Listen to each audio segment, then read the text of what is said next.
Viewers السلام علیکم۔ ہم مغلیہ دور حکومت کے حوالے سے آپ کے لیے ایک نئی ویڈیو کے ساتھ حاضر ہیں۔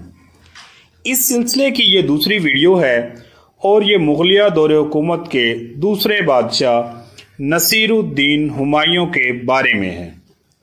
پہلے مغل بادشاہ ظہیر الدین محمد بابر کی وفات کے بعد روایت کے مطابق تخت اس کے بڑے بیٹے نصیر الدین ہمایوں کو ملنا تھا، اور یہیں سے ان سازشوں کا آغاز ہوا جو بہت لمبے عرصے تک مغلیہ حکومت اور نئے بادشاہ کو پریشان کرتی رہیں۔ ہمایوں کو شروع دن سے ہی اندرونی اور بیرونی سازشوں کا سامنا رہا۔ بابر کے آخری ایام میں ان سازشوں کا آغاز ہو چکا تھا، جس کا پہلا نتیجہ اس صورت میں نکلا کہ وزیر اعظم نظام الدین خلیفہ نے سازش کر کے مہدی خواجہ کو تخت پر بٹھا دیا، جو کہ ہمایوں کا بہنوئی تھا اور تجربہ کار سپہ سالار بھی۔ لیکن بابر اپنی زندگی میں اپنے امراء سے ہمایوں کی وفاداری کا حلف لے چکا تھا، اسی لیے پھر 29 دسمبر 1530 عیسوی کو تخت پر ہمایوں کو بٹھایا گیا۔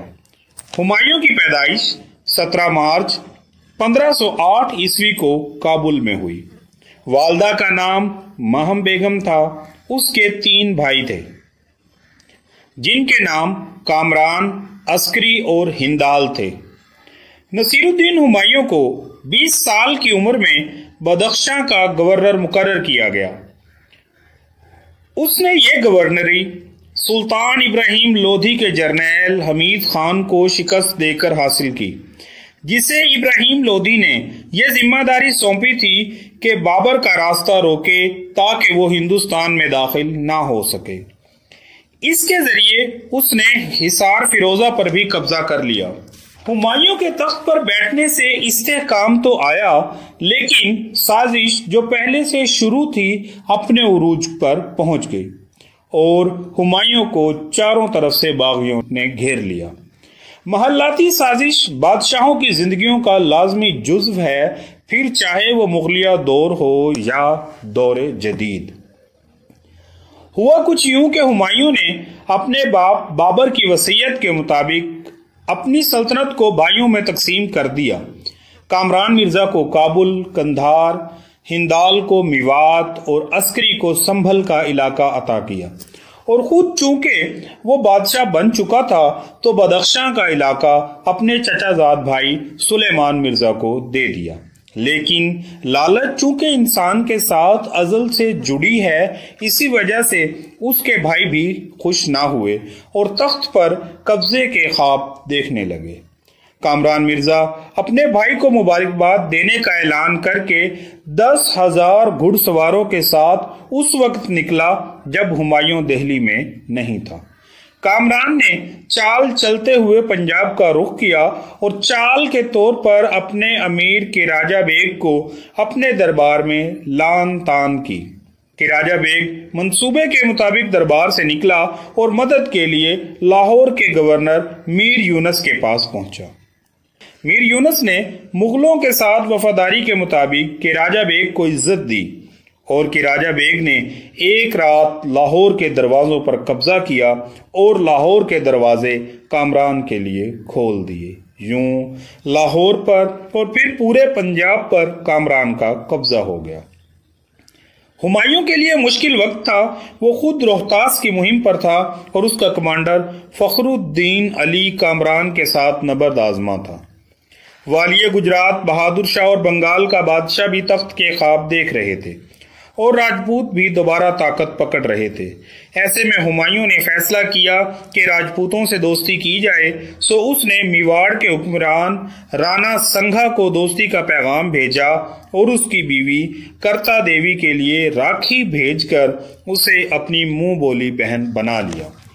شیرشاہ نامی نوجوان جس نے بابر کی فوج میں ملازمت کی تھی، اس کا اصل نام فرید خان تھا، اور وہ ہمایوں کی کمزوریوں سے واقف تھا۔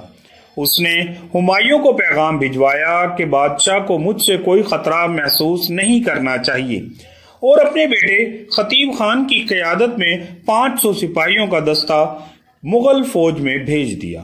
ہمایوں نے جشن کا اہتمام کیا اور خوشی میں ایک نیا شہر دین پناہ تعمیر کیا۔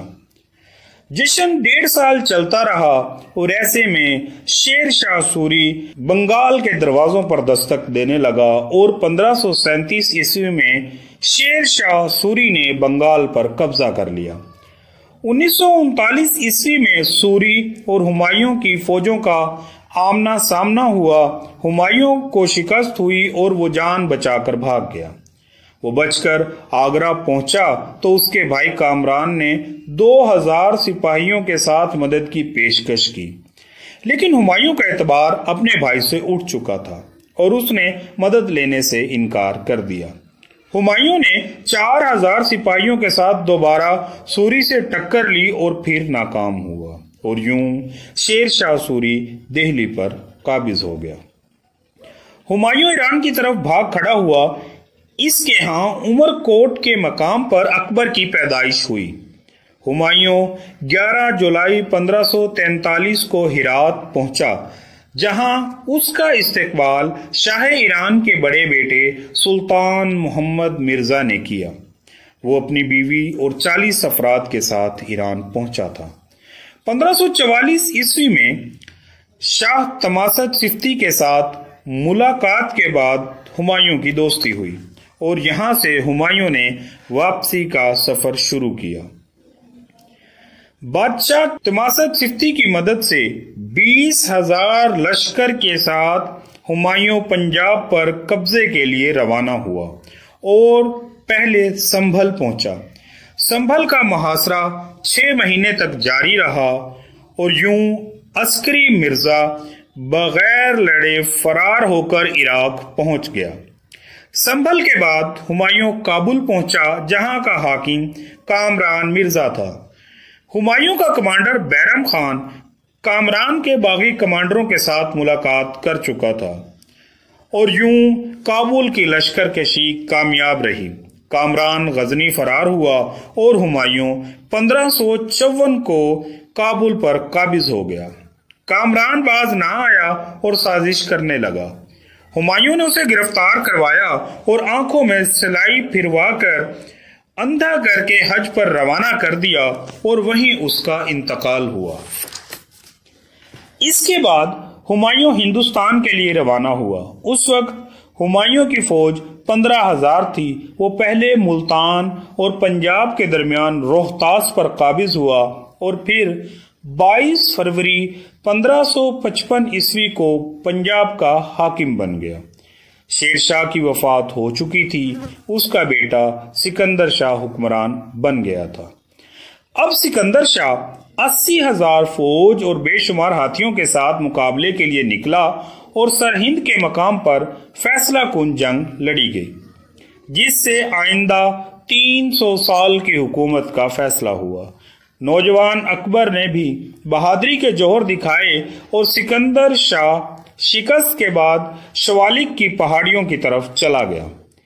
23 جولائی 1555 کو ہمایوں دوبارہ دہلی کے تخت پر بیٹھ گیا۔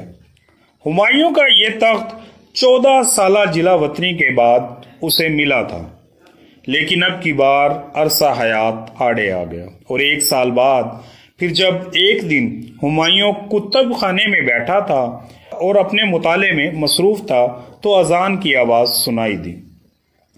اذان مغرب کے وقت وہ مؤذن کی آواز سے اٹھا اور تیزی سے مسجد کی طرف جانے لگا، لیکن دوسری ہی سیڑھی پر مؤذن کا جواب دینے کے لیے رکا تاکہ اذان ختم ہو اور وہ آگے چل سکے۔ ہمایوں ایک چھڑی کے سہارے چلتا تھا۔